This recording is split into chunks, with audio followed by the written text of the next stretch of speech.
وكده يا ولاد، ده المطبخ بتاعنا.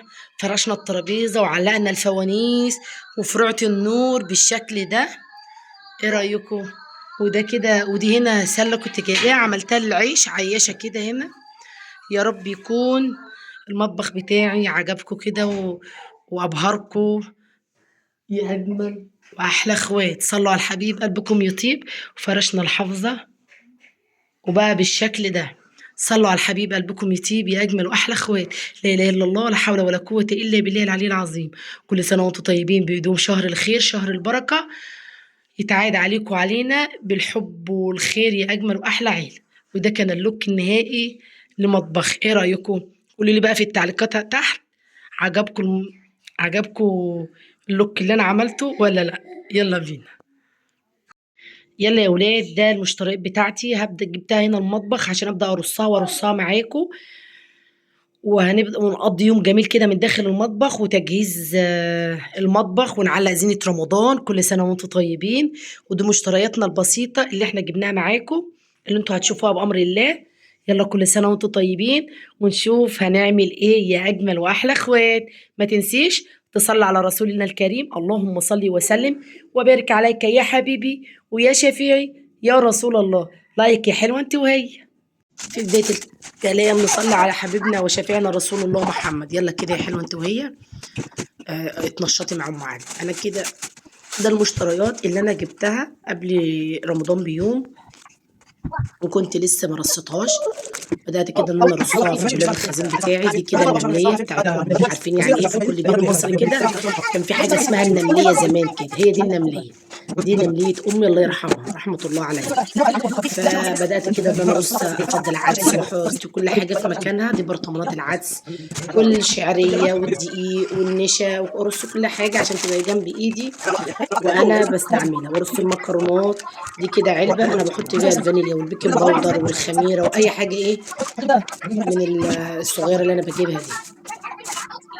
وحطيت الجلاش والسمبوسة في الفريزر وبدأت أرص. يلا يا حبايب قلبي، نصلي على حبيبنا وشفيعنا رسول الله محمد. لا إله إلا الله، لا حول ولا قوة إلا بالله. محتاجة منكم الكومنت الجميل واللايك الجميل. الله يكبر بخاطركم وبخاطرنا يا أجمل وأحلى عيلة. بصوا كده، الحاجات اللي أنا بعملها دي بتوفر عليكي وقت وجهد جدا في رمضان أو غير رمضان. يكون بيتك مرتب كده ونظيم. بدأنا نتعلم من يا ولاد منكم ومعاكم الترتيب والنظام. هنا انا بقطع علبة المرقة في كده على قد استخدامي في العلبة دي، واشيل الباقي لما بتخلص بطلع منها على قد استعمالي. بحب احط كل حاجة في مكانها. ده كده برطمان سمنة كان عندي انا غسلاه حلو ونضيف، فضيت فيه المخلل عشان احطه في التلاجة عشان لما تسيبه في الكيس بيتبهدل. ونفس القصة دي برضو بحطه كده في برطمان، بحطه في البرطمان كده عشان يكون جاهز معايا. اقلي بانيه، اعمل كيكه، اعمل اي حاجه يبقى دي جامد جاهز عندي في العلب. انا كده هبدا برضو افضي معاكم السكر والشاي وكل حاجه. وهنا جبت الكنافه، ده كان كيلو ونص كنافه جايباه ب50 جنيه. قسمته ل3 اكياس حسب بقى، في كيس صغير كيس كبير، عشان لما اعمل ممكن يقعد عندي يومين. الكيس ده يتعمل يقعد يومين. لازم بقى كل حاجه تكون جاهزه عندي. ما بحبش ان انا اطلع اجيب حاجتي. كل حاجه تكون جاهزه عندي في رمضان. الكنافه، السمبوسه، كل حاجه. الفريزر عندك ما شاء الله، شيلي حاجتك وبراحتك تقومي مرتاحه تطلعي حاجتك. ولا بقى تروحي تقولي للعيل قوم هات له كنافه ولا قوم. تبقى الحاجه عندك وكانها طازه بالظبط. اي حاجه في الفريزر كانها طازه، يعني ما تفكريش ان هي بيحصل لها حاجه.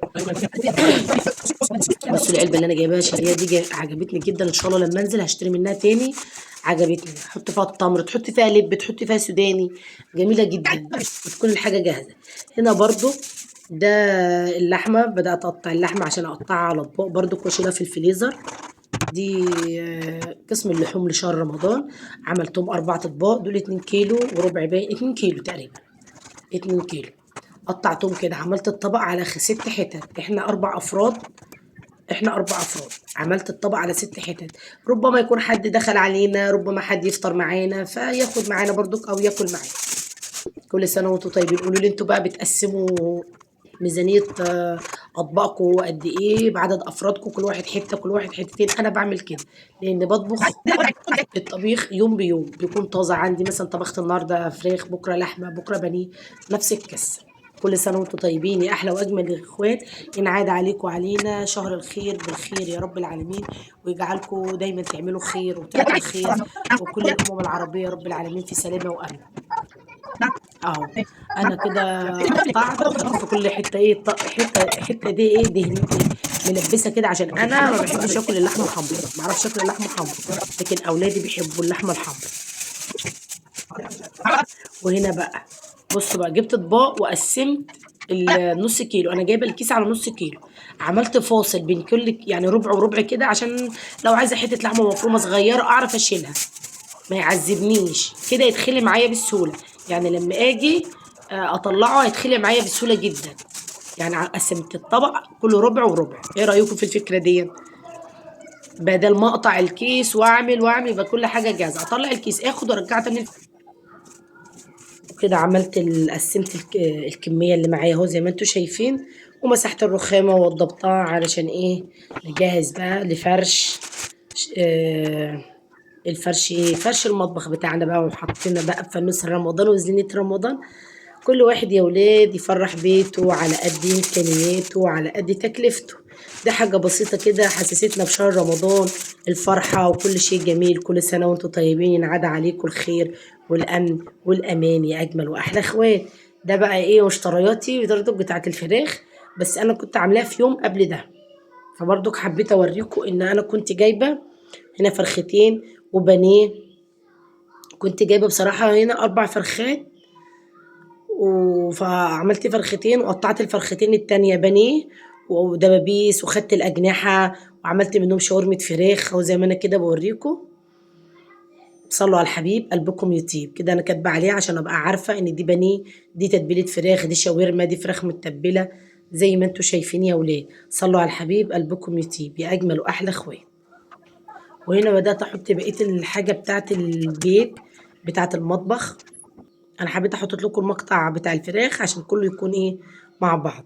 وهنا بقى بدات ادق مسامير علشان اعلق. انا جايبه ستاره كده او مفرش للترابيزه، بس حبيت احطها كده ايه على الشباك مكتوب عليها رمضان كريم وشكلها حلو. وعلقت بقى الزينة هون أنا والأولاد، وكان يوم والله جميل وفرحنا فيه. كل سنة وأنت طيبة يا رب، كل أيامنا كلها شهر رمضان شهر الخير وشهر البركة يا أجمل وأحلى إخوات. أيام جميلة وأيام ما شاء الله. النهاردة 2 رمضان، الأيام بتجري. كل سنة وأنتم طيبين بجد بجد، أسرع شهر في التاريخ وفي العالم شهر رمضان الخير. كل سنة وأنتم طيبين يا ولاد، فرحوا بيتكم لو بحاجة بسيطة. هنا قررنا بقى نحط فرع النور عشان لما نيجي نطبخ كده ونطفي النور ونحط الإضاءة دي تحس بفرحة كده وتحس ببهجة. وهنا استيكرات استخفاء الاذكار الصبح والمساء حطيتهم على التلاجة، عشان وانا بفتح التلاجة اقرأ كلمة كده اقعد اردد الاذكار. ودايما واحنا الصبح بالليل نقول اذكار، واحنا بنعمل الاكل واحنا واقفين على البوتاجاز نقول سبحان الله، ونقرا قران. بجد بجد في بركه وتيسير في كل شيء. على راي اخويا الكريم كنز من كنوز الجنه، لا اله الا الله ولا حول ولا قوه الا بالله. اذكروا الله يذكركم يا اجمل واحلى اخوات. نصلي على الحبيب قلبنا يطيب. سبحان الله وبحمده سبحان الله العظيم، سبحان الله وبحمده سبحان الله العظيم. اجمل واحلى اخوات دايما موجودين، نذكر بعضينا بكل شيء في الحياه. كلنا بنتعلم من بعض وكلنا بنعلم بعض، مش شرط ان احنا يعني لسن معين، لا انا بتعلم منكم وانتوا بتتعلموا، كلنا بنتعلم. كل واحد بيشوف فكره من حد بيعملها في حياته. انا لو عجبني حاجه شفتها وان هي كويسه بعملها برضو. مش احنا مش معلمين ولا كده، كلنا بنتعلم. صلوا على الحبيب قلبكم يطيب.